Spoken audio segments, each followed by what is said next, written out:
Hey, what's up guys, Raven here and let's talk comics. So, recently I went and I've read the Screen Rant article about how comics, even though they are more accessible than ever before, they don't have new fans, right? They are not growing, just like, the manga, for example, right?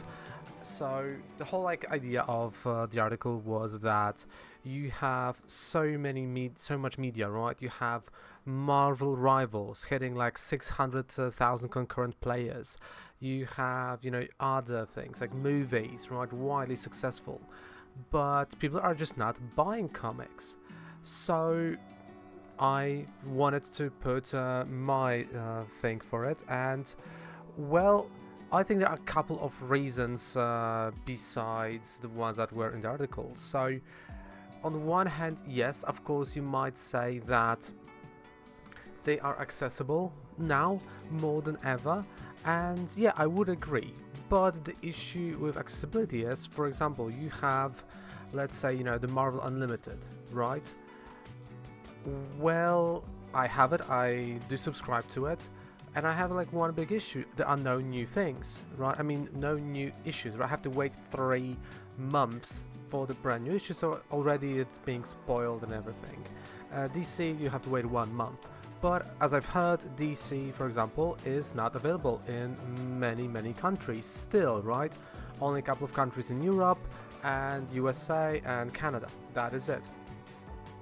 Then there is, I think, the biggest issue of them not growing, right? As and not getting new fans.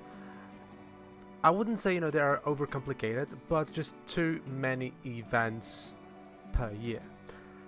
Why am I saying that? So I think my wife is a great example. When we started like dating and we hooked up, I mentioned about comic books, and she is a Loki fan, right?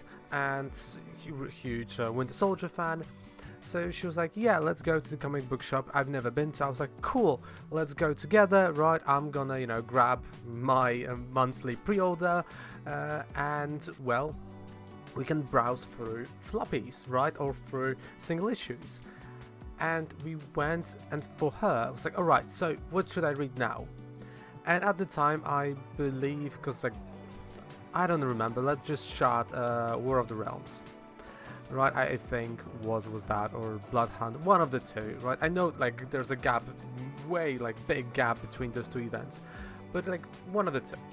And I was like, yeah, there's this event, whatever the event was. And she's like, alright, cool, so I just have to buy the event. And I was like, well, not necessarily. And it's like, what do you mean by that? It's like, you say there's an event, right, that's happening, and that it has separate comic. What is then? I was like, well, there's also something called tie-ins. So there are bits and pieces of history that is in between the main, let's say, 5 books of the event that you may or may not read, but if you want to have a full experience, you have to also read the tie-ins in the order. And she was like, oh, that's a bit convoluted. And I was like, yeah, well, it might seem, but you can figure it out. And she's like, okay, fine. And she found the event stuff, right? She found the tie-ins. We went to the register, and she really realized, and she asked me, wait, is every book $5? And I was like, yeah, it is. And she's, she has 12 or 14 of them, and it's like, and that is just for this one thing. And I'm like, yeah, so are you telling me that we're gonna pay more than $70 just for this little pile of stories, where next week, next month, I have to do it again because there are gonna be other pieces of that story? And I go like, well, yeah, kinda, that's how it works. And it's like, oh, that's bullshit. How about the collected, right? How about trade paperbacks? And I was like, alright, well, great question. So, trade paperbacks are right. And I explained to her that they are 6 issues, usually, right? Because that's a story arc. And, well, we usually wait, around, let's say, half a year to a year after the release, right? Because like you have one single issue per month. Let's say Batman is an example. And she went like, oh, so I'm gonna have everything spoiled by people up until then. I'm like, yeah, but you know, when you're buying single issues, that is how you support the artist, and you know, they know that they should continue the story. And she's like, alright, so how much is the trade? And I'm like, well, usually $10. At least, you know, where we live, right? It's from 10 to 12. And she's like, so are you telling me that 6 issues, single issues, if I am buying monthly and I'm supporting Marvel or DC or any other, you know, company, it's gonna cost me this one series, right? Let's say this one trade, 6 times 5, which is, oh god, $35. While later I can just wait, what, a year or something, and I have that for this amount, and I can put it on the shelf and it looks better. And I'm like, yeah, kind of that's how it works. But if I'm not gonna buy the single issues, I'll have no more of this. I'm like, yes, yeah. And absurdity of that, like, hit it. And she's like, well, when I'm buying manga, I'm just buying tonkobons, right? Which are the, you know, trade paperbacks, where I have a couple of chapters, and I know in a month or two I'll have another one, and the price is usually quite reasonable, because like $10, you have that quite often. There are no single issues, and it's like, well, if you know I want to read where they can come out, I have an app, right? I can pay, and I have them already the day they are released. They're available. I'm like, yeah, with Marvel you have to wait 3 months. And she's like, what? Excuse me, what? I'm like, yeah, you have to wait 3 months. Okay. So we, you know, she's browsing like Loki, and then I realized like other thing that, because she asked me like, oh, what should I read, right? And I was like, well, you know, there was the Agent of Asgard Loki, for example. She's like, okay, great. So do I start at number 1? I'm like, yeah, because that was like number 1. And later she picks Original Sin, and I was like, hey, this Original Sin, there's also Loki. And I told her like, yes, but this is a different. Okay, this is different, alright. Then she picks that, another one. I'm telling her, okay, this is not the story. This is a different thing. And then she looks at my pile, and she goes like, okay, so you have Batman. I'm like, yeah, I have Batman. I had Detective at the time, X-Men or something. I believe Red Hood. Or Deadpool, was it? One of those things. And she's like, okay, so this is like what number? And I thought like, well, Detective 970 whatever. She's like, what? I'm like, yeah, it's been going for some time. It's like, do you need to read everything? I'm like, no, like, listen, if you want to get into, right, a long-running thing, you just jump in. And she's like, but what if I want to know something? I'm like, don't worry about it. Just don't think about it. You just, this is the starting. Just start whenever you want. That's how the comics are being made. It's like, okay. And that got me like really thinking that financially, comics, in comparison to manga or other media, are really hard to get into. Because let's say, you know, you enjoy, as you have on screen, Iron Man, for example, right? And one more character. Then you might say, okay, so, you know, 2 issues per month, $10. Great. But if there are, you know, in an event twice a year, because usually events are twice a year, you have to pay significantly more. And this adds up, right? And especially if you're reading also like DC. Then I think there's a different issue that I want to talk about, because like this is the one part. The other is accessibility, and I mean it in like a different way, because this is something also that kind of my wife noticed, because again I live in Europe, so it is a bit different. But currently in regular bookstores you can find trade paperbacks, which is fine, but if you want English versions or like single issues, you have to go to a comic book shop. And there is still, and again, I love comic book shops all around Europe. Whenever I travel, I try to go, but there is still this thing when there's like a girl browsing singles, it's like why is she there, right? So this is also a turn off. But at the same time, you know, the fact that you have to go and seek those shops, and sometimes they will not have what you want. Sometimes, you know, the price would be, you know, a bit outrageous, right? Like, you know, I recently saw, again, Loki, Agent of Asgard, the omnibus, which is like what, 25, I think $30. I've seen it for 60, brand new, right? Even though on the back cover it has a different thing, it has a different price. It's like, yeah, you know, this is the price. Like, okay, so issue number 1, price, absolutely. Issue number 2, let's be honest, accessibility, and, you know, in terms of you have to really go to the shops, right, that are and have specific clientele. Let's be honest, right? Like, I love every single comic book fan, and, you know, I understand certain behavior in those shops, right? Or you know, the know-how and other things. But if someone is brand new, this would feel weird to them, right? That they have to like go and browse singles, for example. That they would have to, you know, sometimes ask for a price, or that they can't take something, or like explain them why certain things cost significantly more, right? Like, there are just so many things that a new person has to go through. Explaining them why singles cost so much is absolute a nightmare, right? So there's another thing, financial situation, right, of people. Like, this is just too much money, right? And I know that DC is doing now the compact things, and I know that, and they are doing great things because they are competing with the manga. But in terms of manga, I think this is gonna be fuck it, it's gonna be controversial, but I just want to get it out of my chest. Manga understands that you as a reader want to feel like this character, that you feel represented, but in a different way that American comic books are doing.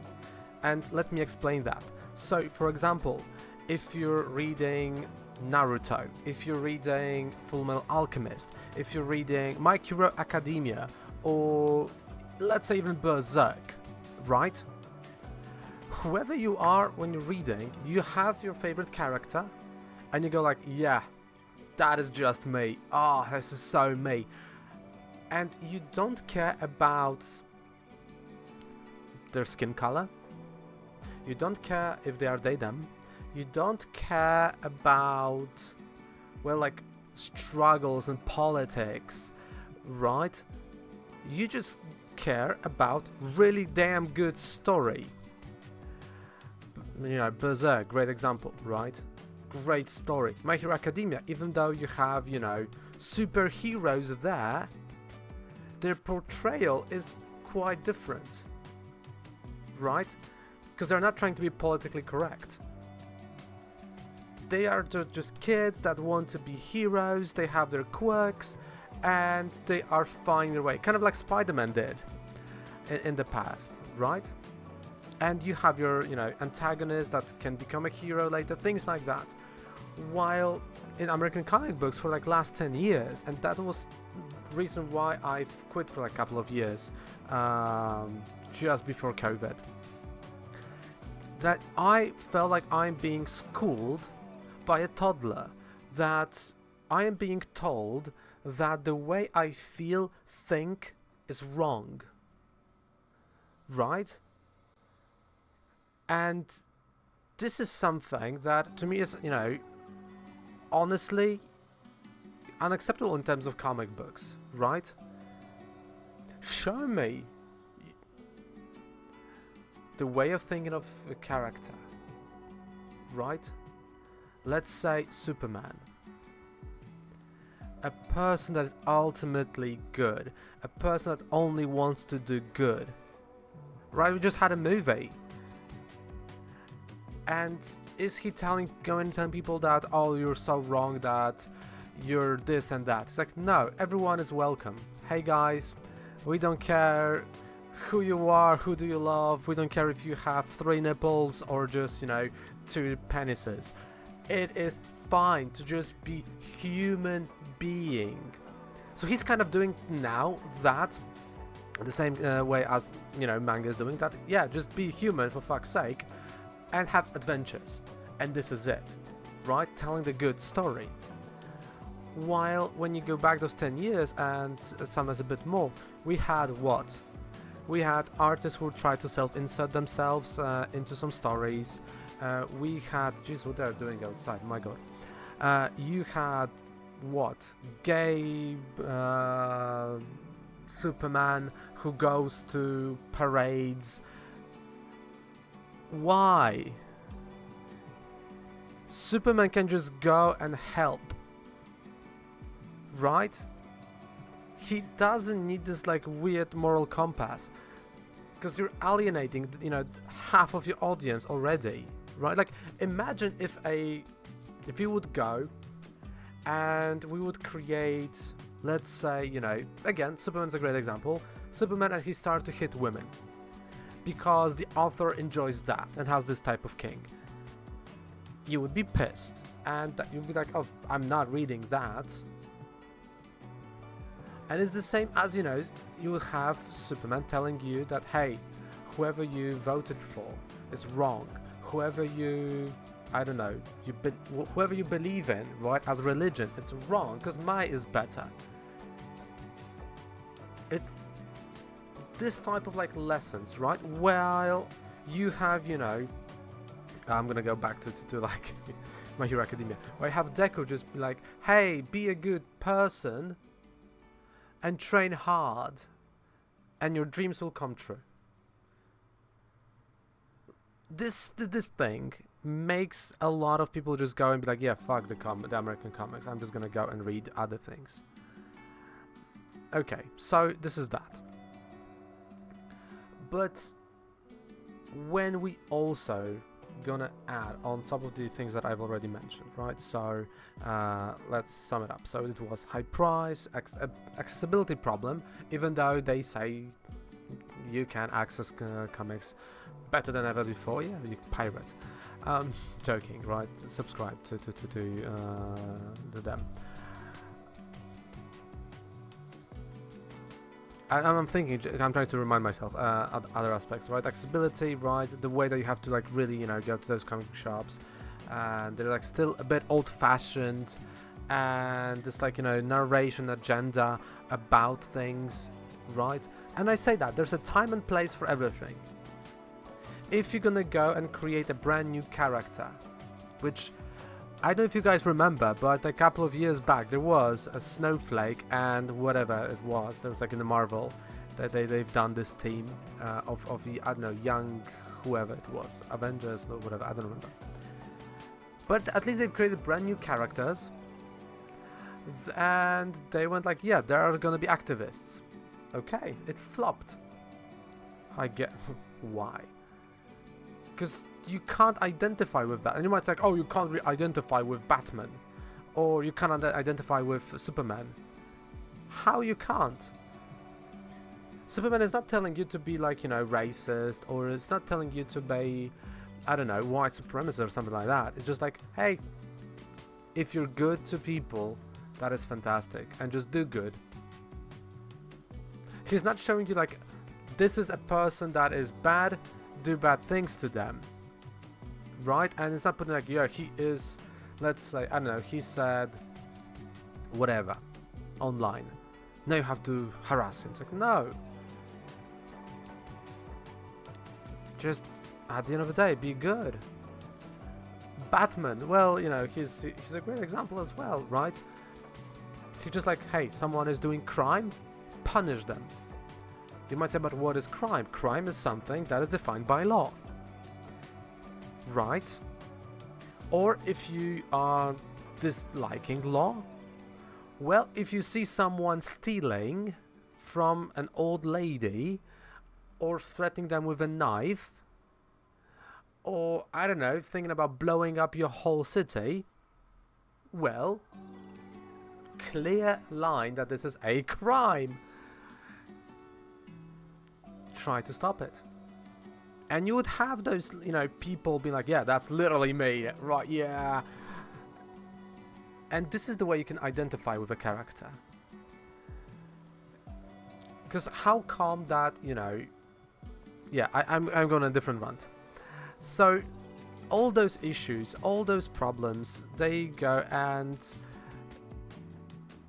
let's be honest, 10 and 12-year-olds, they, especially boys, because honestly, comics are mainly American comics for boys, right? You have girls that are reading them, and hopefully there will be more and more and more of them reading, but the audience and the target is mainly, because like 73 or 4% are boys, right? And this age of 12 to 15.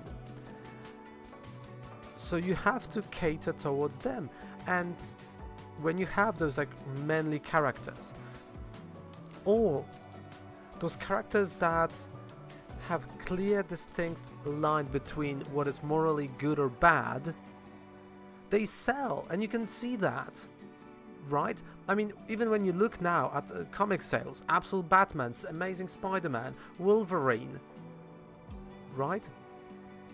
But at the same time, all those people who are playing games and others, they are not going to buy your comic.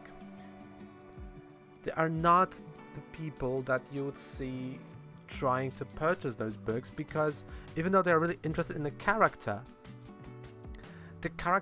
in their mind is the character that is in the video game, and for them this is a different iteration of character in the comic. They may not enjoy reading in general, right? They would maybe better consume different media, especially now. Or also, and I think this is the huge thing, when the comic is coming out once per month, the audience, especially the younger one, is not gonna keep up with that, because you know what, their attention span is different. For them, you have to release it faster. But then again, you can go to the trap of being like, okay, people are gonna be overworked, titles will suck, but you know what, let's cut some titles. Why not? Let's do less events. Let's put that to people, right? Because how come like in the 90s you could have had this like really amazing resurgence of comic books, right? They were cheap, accessible. I mean, even that, right? If you think what has changed, let's leave politics, agendas, right? Let's leave even manga out of the thing. People don't have money. For fuck's sake, people don't have money. And I would say, if you are able to go and spend $100 every month, not even each week, right, but every month, from your salary on comic books, and still have money for, I don't know, movie tickets or brand new video game that's coming out, which are like $80, you are rich, right? And especially if there's an event, or if there, you know, if you have a household of 2 people reading, imagine that, right? Like I have that issue, right? Where, you know, my wife's reading Marvel, I'm DC guy, and when there's like currently, you have an event, what is it, KO, that's gonna come, and we're gonna have the Age of Revelation X-Men event. And for us, it was like, we sat down and like, listen, we have to pick one. Fortunately, it was a bit easier because I am not really into this KO event. So it's like, alright, we can go put some funds towards the Marvel event, why not? But I would not be able to afford both. And come on, this is...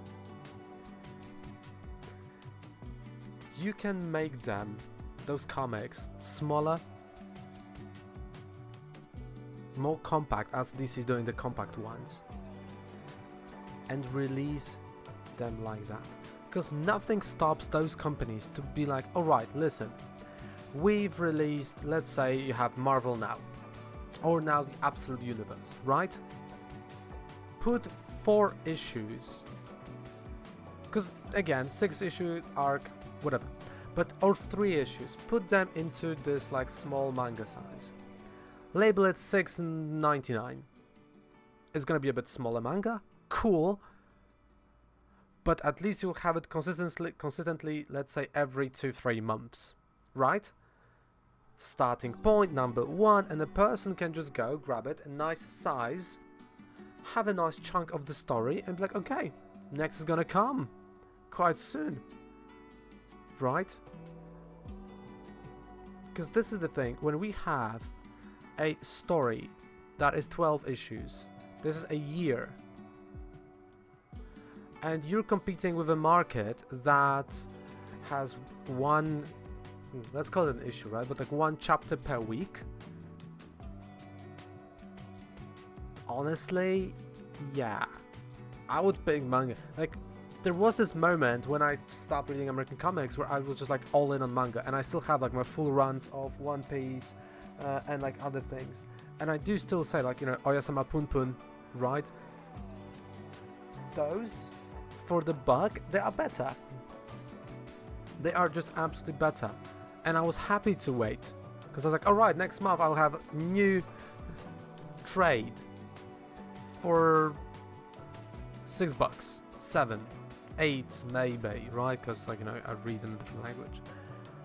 And that was okay, because I was then able to buy a bit more, so that there were more stories, and I was able to just go and be like, hey, I'm gonna check this out.